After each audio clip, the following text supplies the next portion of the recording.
दोस्तों, India speaks daily के अंतर्राष्ट्रीय न्यूज बुलेटिन में आपका स्वागत है। मैं हूं आपके साथ रति अग्निहोत्री।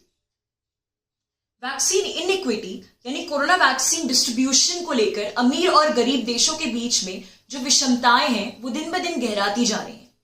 अभी तक पूरे विश्व में कोविड वैक्सीन की जितनी भी डोजेस दी गई हैं उनमें से 44% डोजेस जो हैं वो विकसित देशों में दी गई है, यानी उन देशों में दी गई है जिनके पास सबसे ज्यादा पैसा है।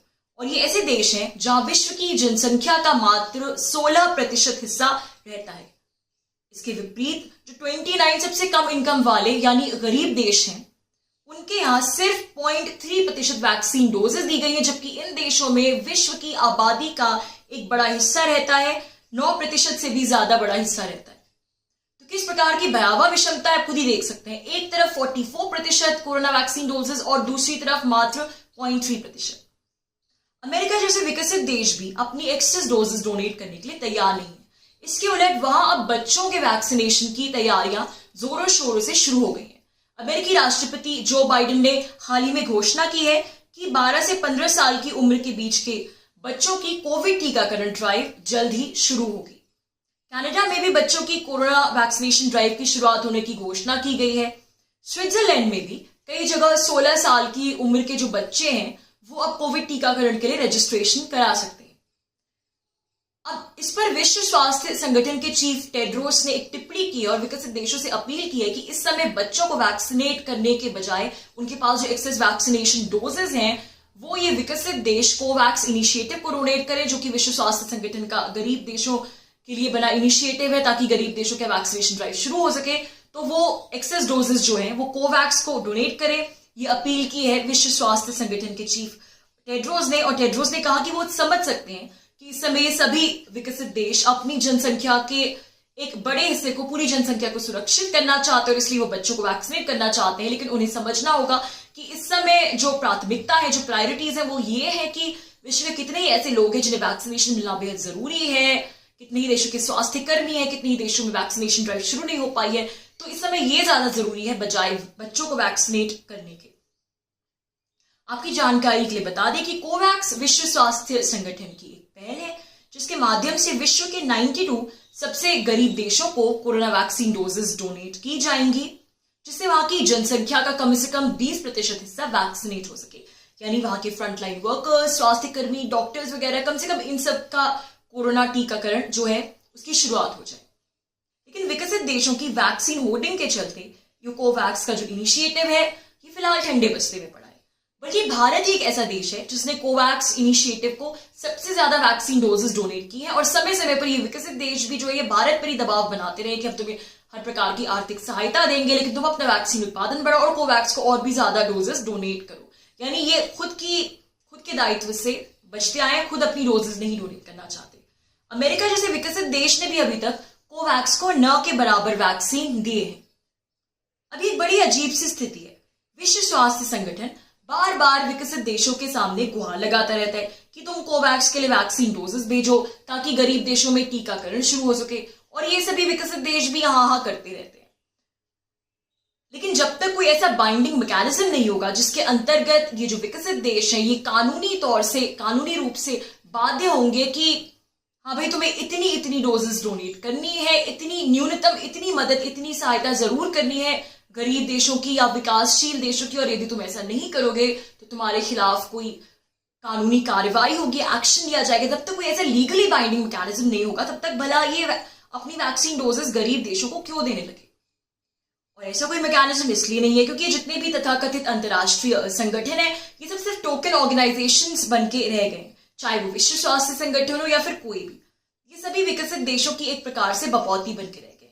इनकी अपनी कोई स्वतंत्र विचारधारा, कोई स्वतंत्र अस्तित्व नहीं है, और इनकी जो ऑर्गेनाइजेशनल स्ट्रक्चर है वो भी इसी प्रकार का है कि इनके पास कोई पावर्स नहीं है, जिसको कहते हैं अंग्रेजी में कोई टीथ नहीं है इन ऑर्गेनाइजेशंस के पास, और इनको इसी प्रकार से बनाया गया है कि सिर्फ बयानबाजी और भाषणबाजी करने में सक्षम है, लेकिन ये कुछ भी इन्फोर्स नहीं कर पाते।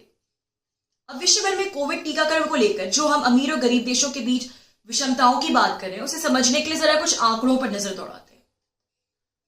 अब अमेरिका की बात करें तो उसकी जनसंख्या का 35% से भी ज्यादा हिस्सा वैक्सीनेट हो चुका है और अब उसका लक्ष्य है अमेरिका का कि 4 जुलाई तक उसकी जनसंख्या के 70% हिस्से को कम से कम कोविड वैक्सीन की एक डोज मिल जाए। अब अमेरिका के पड़ोसी देश मेक्सिको पर आते हैं, जो कि एक विकासशील देश है। तो यहां पे मेक्सिको की जनसंख्या का मात्र 4% हिस्सा ही वैक्सीनेट हो पाया है। और इस देश में वैक्सीन की कमी इस कदर है कि खबरों के अनुसार बहुत से अमीर पैसे वाले मैक्सिकन जो है वो फ्लाइट से बाकायदा विदेश जा रहे हैं, यानी अधिकतर अमेरिका जा रहे हैं वैक्सीनेट होने के लिए। मेक्सिको के राष्ट्रपति ने कोरोना वैक्सीन को लेकर विकसित देशों की आलोचना भी की है कि उन्होंने कहा है कि जिन्होंने इतने सारे वैक्सीन की जमाखोरी करके रखे हुए हैं, लेकिन कितनी डोजेस का वह अभी तक इस्तेमाल नहीं हुआ है, ये बेकार पड़ी है।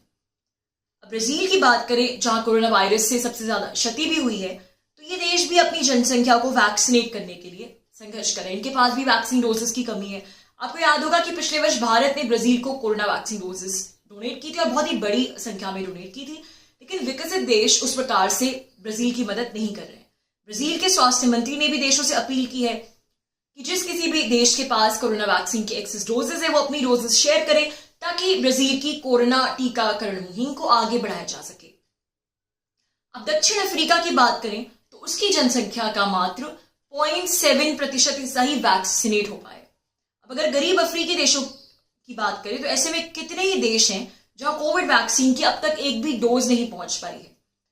चड एक ऐसा अफ्रीकी देश है जहां स्वास्थ्य कर्मियों तक को कोविड वैक्सीन की डोजेस मुहैया नहीं हो पाई है, क्योंकि अभी यहाँ पर एक भी कोविड वैक्सीन पहुंचा ही नहीं है। विश्व स्वास्थ्य संगठन के अनुसार विश्व भर में कम से कम 12 ऐसे देश, में से अधिकतर देश है वो अफ्रीका में है, जहां पर कोविड वैक्सीन डोजेस अभी तक पहुंची नहीं है, जिन देशों को एक भी कोविड वैक्सीन डोज मिल नहीं पाई है। तो आप देख सकते हैं कि किस हद तक विषमताएं हैं वैक्सीन डोजेस के डिस्ट्रीब्यूशन में। और इसके पीछे की बड़ी वजह यह है कि जितने भी बड़े विकसित देश हैं उन्होंने वैक्सीन कंपनियों के साथ, मैन्युफैक्चरर्स के साथ पहले से ही बहुत समय पहले से अनुबंध करके रख रखे हैं, और उन्होंने कितनी सारी वैक्सीन डोजेस इस प्रकार से अपने लिए रिजर्व कर लिए। मतलब आगे भी जिन डोजेस का उत्पादन होता रहेगा, बढ़ेगा भी अगर वो उत्पादन, तो उस उत्पादन पर भी इन विकसित देशों की मोनोपोली है, क्योंकि इनके पहले से ही कॉन्ट्रैक्ट है, अनुबंध है वैक्सीन मैन्युफैक्चरर्स के साथ।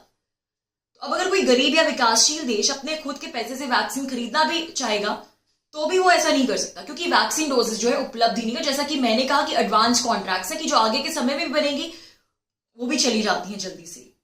तो अब ऐसे में विकल्प क्या है? यही है कि और कोरोना वैक्सीन डोजेस का तेजी से उत्पादन हो।